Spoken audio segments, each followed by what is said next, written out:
Hello प्यारे student, आप सभी को स्वागत है एक बार फिर जोरदार वीडियो में। यदि आप लोग भी 2025 के लिए ठीक है अभी से ही इंटर का प्रिपरेशन करना चाहते हैं तो आपके लिए वीडियो काफी इंपॉर्टेंट होने वाला है। ठीक है, यदि आप लोग साइंस आर्ट्स कॉमर्स कोई भी सब्जेक्ट से हैं तो आप लोग इस वीडियो को देख सकते हैं। ठीक है, देखिए हम लोग पहला चैप्टर देखते हैं हिंदी का बातचीत। देखिए हम लोग जितना भी क्वेश्चन पहले देख लीजिए, हम लोग कवि का परिचय दिखाएंगे आप लोगों को, जितना भी हम लोग करा देंगे उसके बाद सारांश हम लोग आप लोगों को कराएंगे, उसके बाद प्रश्नोत्तर संख्या कराएंगे, उसके बाद multi choice question objective type question कराएंगे। ठीक है, जितना भी हम लोग करा देंगे इस चैप्टर से एक भी क्वेश्चन आप लोगों को नहीं छूटेगा। ठीक है, हमारा प्रतिदिन ठीक है शाम 7 बजे से क्लास कंटिन्यू रहेगा। ठीक है, यदि आप लोग अभी तक चैनल को सब्सक्राइब नहीं किए तो चैनल को सब्सक्राइब करके चैनल को अभी ज्वाइन कर लीजिए, जिससे आप लोगों को और नोटिफिकेशन को भी ऑन कर लीजिए। ठीक है, प्रत्येक दिन आप लोगों का ऑल सब्जेक्ट का पढ़ाई होगा। ठीक है, आप लोग कोई भी सब्जेक्ट से हैं तो ठीक है, पहले हम लोग हिंदी का स्टार्ट कर रहे हैं। यदि आप लोग अभी तक चैनल को सब्सक्राइब नहीं किए तो जरूर कर लीजिए। चलिए पहले हम लोग देखेंगे कवि परिचय। ठीक है, चैप्टर का नाम क्या है? बातचीत। ठीक है, बातचीत के लेखक पूछेंगे तो कौन है? बाल कृष्ण भट्ट। ठीक है, आप लोग याद करते जाइए। ठीक है, आप लोग डिस्क्रिप्शन में मेरा व्हाट्सएप ग्रुप और टेलीग्राम ग्रुप है, दोनों को ज्वाइन कर दीजिए, जिसमें आप लोगों को पूरा पीडीएफ कंप्लीट मिल जाएगा। ठीक है, चलिए जन्म इनका कब हुआ था? बालकृष्ण भट्ट का जन्म पूछेगा तो कब हुआ? 23 जून 1844 को। और निवास स्थान पूछेगा तो इलाहाबाद, जो प्रयागराज उत्तर प्रदेश में है। ठीक है, बालकृष्ण भट्ट के माता का नाम पूछेगा तो पार्वती देवी, एक सुसंस्कृत महिला थी। ठीक है, उसके बाद पिता पिता का क्या नाम था? बेनिस प्रसाद भट्ट, जो एक व्यापारी थे। ठीक है, चलिए आगे देखिए। शिक्षा शुरू में संस्कृत का अध्ययन करने के बाद 1867 में प्रयाग के मिशन स्कूल में एंट्रेंस की परीक्षा दी। ठीक है, आप लोग ध्यान से आप लोग सुनिए, उसके बाद पीडीएफ से एक बार पढ़ लीजिए। ठीक है, और नोट बनाते हुए जाइए। ठीक है, ये नोट आप लोगों को एग्जाम टाइम कम देगा। आप लोगों को प्रत्येक वीडियो को 2 बार प्ले करके देखना है और नोट प्रॉपर आप लोगों को बना लेना है। ठीक है, चलिए पेशा से क्या थे? इन्होंने कई विद्यालय में अध्यापन का कार्य किया। उसके बाद देखिए जैसे मिशन स्कूल 1869 से 1875, सीएबी स्कूल 1855, कार्यस्थ पाठशाला इंटर कॉलेज 1888 में। ठीक है, लेकिन उग्र स्वभाव के कारण उन्हें नौकरी छोड़नी पड़ी। उन्होंने हिंदी प्रदीप नामक मासिक पत्रिका निकालना शुरू किया। इसे वे 33 वर्षों तक चलाते रहे। उसके बाद है रचनाएं। इनका प्रमुख रचना क्या है? देखिए उपन्यास उपन्यास में हो जाएगा 100 अजन एक सुजन, रहस्य कथा, नूतन ब्रह्मचारी, उचित दक्षिणा, गुप्त बैरी। ठीक है, और रसातल यात्रा, हमारी घड़ी, सद्भाव का अभाव। ठीक है, ये सब उनकी उपन्यास है। ठीक है, और निबंध आप लोग यहाँ से देख सकते हैं, निबंध में क्या क्या लिखे हैं। भट्ट निबंध माला लगभग 1000 निबंध। ठीक है, और नाटक में देखिए पद्मावती, शिशुपाल वध, दमयंती दमयंती स्वयंवर, शिक्षादान, मेघनाद वध, सीता वनवास। ठीक है, जितना भी हम लोग देखिए पहला अध्याय हम लोग करा देंगे, उससे बाहर एक भी क्वेश्चन नहीं आएगा, वो ऑब्जेक्टिव हो या सब्जेक्टिव हो। ठीक है, या सारांश हो। ठीक है, चलिए आगे देखिएगा। आगे क्या है? चंद्रसेन, पतित पंचम, बिरहिनल्ला, इंग्लैंड ईश्वरी और भारत जननी, भारतवर्ष और कली। ठीक है, कट्टर सुम की एक नकल, एक रोगी और एक वैध आदि। ठीक है, और इनका मृत्यु हो गया था, बालकृष्ण भट्ट का मृत्यु पूछेगा तो 20 जुलाई 1914 को। ठीक है, चलिए सारांश आप लोग यहाँ से देख सकते हैं। सारांश आप लोगों से 2 सारांश पूछा जाता है। ठीक है, 2 गद्य में 2 पद में। ठीक है, गद्य में आप लोग देखिएगा, ये बातचीत का आप लोग यहाँ से पूरा लिख सकते हैं। ठीक है, सारांश में प्रस्तुत निबंध बातचीत के लेखक महान पत्रकार बालकृष्ण भट्ट हैं। वे आधुनिक हिंदी रचनाकारों में एक हैं।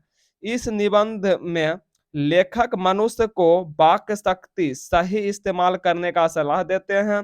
लेखक बताते हैं कि वाक शक्ति न होने होती तो इस गूंगी सृष्टि का क्या हाल होता। ठीक है, मनुष्य इस शक्ति के कारण पशुओं के से अलग अलग है। घरेलू बातचीत मन लगाने का एक तरीका है। अब मानव अपने जीवन को मजेदार बनाने के लिए बातचीत करते हैं। और आप लोग देखिए यहाँ से खाने पीने चलने फिरने आदि आवश्यकताओं की पूर्ति के लिए मनुष्य बातचीत करता है।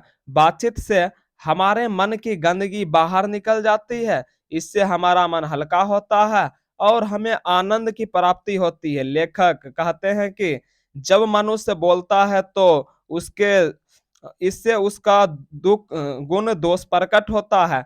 विदेशी निबंधकार एडिसन और वेन जॉनसन भी बताते हैं कि मनुष्य का सही परिचय बताते हैं। चार लोगों से अधिक बातचीत राम रमव्वल कहलाती है। यूरोपीय यूरोप में लोग बातचीत के हुनर को आर्ट ऑफ कन्वर्सेशन कहते हैं। इससे इससे ऐसे प्रसंग छोड़े जाते हैं जिससे कानों को सुख मिलता है और इसे शुद्ध गोष्ठी कहते हैं। खुद भी मनुष्य को खुद से भी बात करना चाहिए। ठीक है, बातचीत का उत्तम कला है जो हमारे जीवन को आनंदमय बनाए रखता है। ठीक है, देखिए अब हम लोग सारांश आप लोग इतना तक लिख सकते हैं। ठीक है, ये 100% आप लोग यहाँ से लिख दीजिएगा।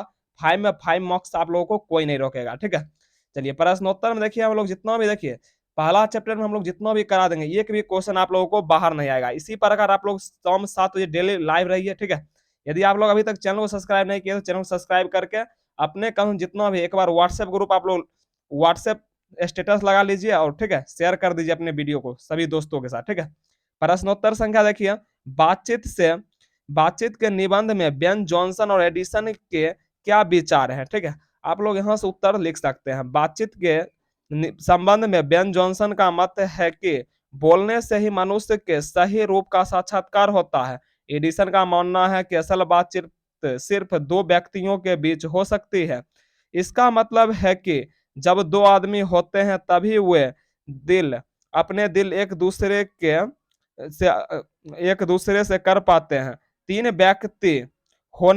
व्यक्ति होने पर दिल की बात कोसों दूर हो जाती है। तीसरी व्यक्ति के आते ही या तो वे अपना बातचीत समाप्त कर देते हैं या उस व्यक्ति की अज्ञानी समझते हैं। जिस प्रकार गर्म दूध और ठंडा पानी का बर्तन सटाकर रखने पर दूध का बर्तन ठंडे पानी के बर्तन को गर्म गर्म उसके बाद देखिए गर्म कर देता है, ठीक उसी प्रकार से कोई व्यक्ति पास बैठे तो उसका असर दो व्यक्तियों के बीच बातचीत पर पड़ता है। ठीक है, आप लोग इतना लिख दीजिएगा। ये सभी क्वेश्चन जितना भी रिपीट होता है ठीक है हर एक साल वही सब क्वेश्चन हम लोग लाए हैं। ठीक है, यही सब क्वेश्चन आप लोगों को एग्जाम में देखने को मिलेगा यदि पूछा ये चैप्टर से तो। ठीक है, आर्ट ऑफ कन्वर्सेशन क्या है। ठीक है, आर्ट ऑफ कन्वर्सेशन बातचीत करने की एक कला है जो यूरोप के लोगों से ज्यादा प्रचलित है। यह बातचीत की एक विशेष कला है। इसमें ऐसी चतुराई के साथ प्रसंग छेड़े जाते हैं जिससे सुन कान को अत्यंत सुख मिलता है। इसे हम शुद्ध गोष्ठी कहते हैं। शुद्ध गोष्ठी में कपट नहीं होता बल्कि यह वातावरण को सरस बनाता है। उसके बाद देखिए व्याख्या में भी आप लोग देख सकते हैं। व्याख्या में भी बहुत सारा क्वेश्चन पूछा जाता है।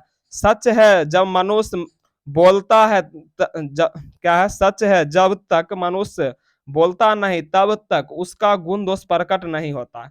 इसको देखिए स्पष्ट करना है। प्रस्तुत पंक्ति बालकृष्ण भट्ट के द्वारा लिखित निबंध बातचीत से ली गई है। इस निबंध में लेखक मनुष्य में मौजूदा अनमोल गुण वाक शक्ति के बारे में बताते हैं। लेखक कहते हैं कि मनुष्य के बोलने से ही उसका गुण दोष का पता चलता है। मशहूर निबंधकार एडिसन और बेन जॉनसन भी ऐसा ही मानते हैं। मनुष्य के अंदर की अच्छाई और बुराई बातचीत से ही बाहर निकलता है। अतः हम कह सकते हैं कि बातचीत व्यक्ति के गुण और दोष को प्रकट करता है। ठीक है, उसके बाद ख नंबर देखिएगा। ख नंबर क्वेश्चन देखिएगा जितना भी हम करा रहे हैं इसी से आप लोगों को सभी क्वेश्चन मिलेगा। ठीक है, पहले क्वेश्चन देख लीजिए। सभी चीज इस चैप्टर में ये वीडियो में कंप्लीट हो जाएगा। इस चैप्टर से आप लोगों को कुछ भी नहीं पढ़ना है। ठीक है, इसमें आप लोग ऑब्जेक्टिव भी देंगे उतना ही आप लोगों को याद करते रहना है। ठीक है, और समय समय पर रिविजन करते रहिएगा। और कम से कम ये वीडियो को आप लोग 2 बार प्ले करके देखिए और भगा भगा मत देखिए। ठीक है, भगा देखने से आप लोगों को कोई फायदा नहीं होने वाला है। चलिए आगे क्वेश्चन है। हमारे भीतरी मनोवृत्ति प्रतिक्षण नए नए रंग दिखाया करती है। यह प्रपंचात्मक संसार का एक बड़ा भारी आईना है जिसमें जैसे चाहो वैसे सूरत देख लेना कोई दुर्घट बात नहीं है। इसका आप लोग आंसर यहाँ से देखिएगा। प्रस्तुत पंक्ति बालकृष्ण भट्ट के द्वारा लिखित निबंध बातचीत से लिया गया है। लेखक कहते हैं कि हमारा चित्त बहुत अंचल चंचल होता है। चित्त की चंचलता के कारण आदमी की सोच बदलता रहता है। यही कारण है कि एक मनुष्य दूसरे मनुष्य को अपना दोस्त या दुश्मन मानता है। विद्वान लोग इससे हमें इससे बचने की सलाह देता है। इसके लिए हमें अपने मन पर नियंत्रण रखना होगा। हमें हमेशा अपने बातचीत पर नियंत्रण रखना चाहिए। ठीक है, प्रश्नोत्तर संख्या बस आप लोग इतना ही याद कीजिए। ठीक है, अब हम लोग देखते हैं ऑब्जेक्टिव। ऑब्जेक्टिव यानी वस्तुनिष्ठ प्रश्न, जितना भी हम लोग करा देंगे उसी से आप लोगों को सभी क्वेश्चन चैप्टर वाइज मिलेगा। ठीक है, देखिए कंटिन्यू क्लास होगा, आप लोग 7 बजे से डेली लाइव रहिएगा। ठीक है, यदि आप लोग अभी तक चैनल को सब्सक्राइब नहीं किए हैं तो चैनल को जरूर सब्सक्राइब कर दीजिए। सभी सब्जेक्ट का होगा, हिंदी इंग्लिश मैथ सभी सब्जेक्ट का। आप लोग कोई भी सब्जेक्ट है पढ़ते, पहले हिंदी हम लोग खत्म कर लेते हैं। ठीक है, चलिए पहला क्वेश्चन है, बातचीत शीर्षक निबंध के निबंधकार का नाम बताइए। ठीक है, बातचीत शीर्षक निबंध के निबंधकार कौन है? बालकृष्ण भट्ट। ठीक है, आप लोग याद करते जाइए। इसका पीडीएफ लेना चाहते हैं तो डिस्क्रिप्शन में मेरा व्हाट्सएप ग्रुप टेलीग्राम ग्रुप है, दोनों को ज्वाइन कर दीजिए, आप लोग को वहां पीडीएफ मिल जाएगा। ठीक है, अगला है, बालकृष्ण भट्ट का जन्म कब हुआ? 23 जून 1844 में। कब हुआ था? 23 जून 1844 में। अगला क्वेश्चन है, बालकृष्ण भट्ट का निधन कब हुआ था? 20 जुलाई 1914 को। अगला क्वेश्चन है, बालकृष्ण भट्ट का जन्म कहाँ हुआ था? इलाहाबाद के उत्तर प्रदेश में हुआ था। ठीक है, आप लोग ध्यान से सुनिए सिर्फ। ठीक है, बालकृष्ण भट्ट ने मोटा मोटे कुल कितने निबंध लिखे? 1000। ठीक है, अगला क्वेश्चन देखिएगा आप लोग, बालकृष्ण भट्ट का प्रहसन का नाम क्या हो जाएगा? बालकृष्ण भट्ट का प्रहसन का नाम क्या हो जाएगा? ये तीनों हो जाएगा। ठीक है, जैसा काम वैसा परिणाम, नई रोशनी का बेस, आचार विडंबन। चलिए अगला क्वेश्चन देखिएगा, बालकृष्ण भट्ट में पढ़ने की अभिरुचि किसने जगाई? माता पार्वती ने, यानी उनकी माता जो पार्वती थी उनके ही बोलने से, ठीक है, उनके मन में पढ़ाई की रुचि जगी। चलिए अगला क्वेश्चन है, बालकृष्ण भट्ट किस युग के साहित्यकार थे? भारतेंदु युग के। चलिए आगे देखिएगा आप लोग, दुर्घटन शब्द का क्या अर्थ है? ऐसा कुछ जिसके घटित होने की आशा न हो। ठीक है, बालकृष्ण भट्ट क्या नहीं थे? महाकाव्यकार नहीं थे। ठीक है, चलिए अगला क्वेश्चन देखिएगा आप लोग, 11 नंबर, बालकृष्ण भट्ट किस काल के रचनाकार है? आधुनिक काल। आगे देखिएगा, बालकृष्ण भट्ट की रचना बातचीत क्या है? बातचीत क्या है? एक प्रकार का ललित निबंध है। बातचीत पूछेगा, एक प्रकार का क्या है? ललित निबंध। अगला क्वेश्चन है, दमयंती स्वयंवर किस लेखक की रचना है? बालकृष्ण भट्ट की। अगला क्वेश्चन देखिएगा, 14 नंबर पर हम लोग पहुंच गए हैं। ठीक है, बातचीत के माध्यम से बालकृष्ण भट्ट क्या बतलाना चाहते हैं? बातचीत की शैली। आप लोग अभी तक चैनल को सब्सक्राइब नहीं किया तो चैनल को सब्सक्राइब करके अपने दोस्तों के साथ शेयर जरूर कर लीजिए। ठीक है, चलिए फटाफट सेशन को शेयर कर दीजिए आप लोग। अगला क्वेश्चन है, शिक्षित लोगों की बातचीत को क्या कहते हैं? बत कही। चलिए अगला क्वेश्चन है, संवाद में क्या महत्वपूर्ण, संवाद में सबसे महत्वपूर्ण क्या है? आत्मीयता। चलिए अगला क्वेश्चन देखिएगा आप लोग, अगला क्वेश्चन है 17 नंबर, कौन सी बातचीत क्या है? कौन सी बातचीत बालकृष्ण भट्ट की नहीं है?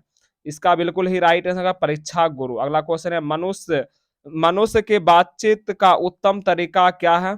इसका आप लोग आंसर देख सकते हैं, अवाक होकर अपने से बात करना। ठीक है, अवाक होकर अपने से ही बात कर लेना। ठीक है, यही उत्तम तरीका है मनुष्य का बातचीत करने का। अगला क्वेश्चन है, बालकृष्ण भट्ट ने कौन सा मासिक पत्र निकाला था? हिंदी प्रदीप नामक। अगला क्वेश्चन है, बालकृष्ण भट्ट के पिता पेशे से क्या थे? व्यापारी थे। बहुत बार ये सभी क्वेश्चन पूछा गया है और यही सब क्वेश्चन हर एक साल रिपीट होता है लगभग। ठीक है, चलिए अगला क्वेश्चन है, बातचीत शीर्षक निबंध के अनुसार जो कुछ आवाज या धुआं जमा रहता है वह भाप बनकर उड़ जाता है, कैसे? बातचीत करके। ठीक है, चलिए अगला क्वेश्चन है, अगला क्वेश्चन देखिएगा, बातचीत शीर्षक निबंध के अनुसार रस का समुद्र किनका बातचीत में उमरा चला है? दो हम सहेलियों के बातचीत में। ठीक है, मैं ऐसा करता हूं आप लोगों ने फुल वीडियो को वॉच किए होंगे, 22 ऑब्जेक्टिव, पूरा लेखक परिचय, सारांश, प्रश्नोत्तर सभी को आप लोग ध्यान से देख लिए होंगे। ठीक है, हम लोग पुनः मिलेंगे अध्याय 2 में, उसने कहा था। ठीक है, यदि आप लोग अभी तक चैनल को सब्सक्राइब नहीं किए तो चैनल को जरूर सब्सक्राइब कर लीजिएगा। आज के लिए इतना ही। यदि आप लोगों को वीडियो बढ़िया लगा होगा तो अपने दोस्तों के साथ ज्यादा शेयर कर लीजिए और कम से कम आप लोग एक बार स्टेटस अपने व्हाट्सएप पर जरूर लगाइएगा। ठीक है, आज के लिए इतना ही, फिर मिलते हैं किसी नेक्स्ट वीडियो में।